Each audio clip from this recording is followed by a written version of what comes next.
प्रेम विवाहाचा जो संबंध आहे तो भावनेशी संबंध आहे, बरोबर.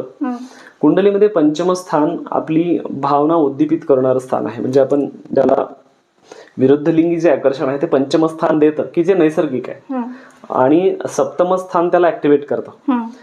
जेव्हा या दोन्ही स्थानाचा संबंध येतो, म्हणजे सप्तम स्थानाचा आणि पंचम स्थानाचा संबंध येतो, त्यावेळेला प्रेम भावनेमध्ये त्या त्या वयामध्ये त्या त्या ग्रहांच्या महादशेमध्ये ती व्यक्ती गुंतत असते.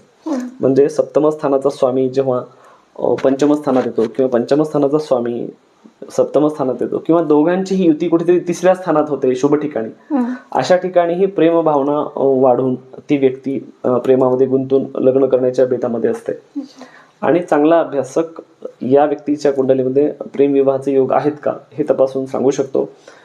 यासोबतच दुसरे ग्रह पण असे आहेत की काही शुभ ग्रहांमध्ये की जे ग्रह इमोशनल आहेत, जे भावनेला प्रधानता देतात, की जसं की चंद्र आहे, शुक्र आहे, त्याच्यानंतर नेपच्यून आहे, त्याच्यानंतर हर्षल आहे, असे ग्रह भावनेला उद्दीपित करणारे जे ग्रह आहेत त्या ग्रहांचा शुभ स्थानाशी शुभ ग्रहांशी संबंध आला आणि कुठेतरी सप्तम स्वामीचा जर संबंध आला तर आपोआप ती भावना तयार होते आणि त्या भावनेत ती व्यक्ती गुंतत जाते.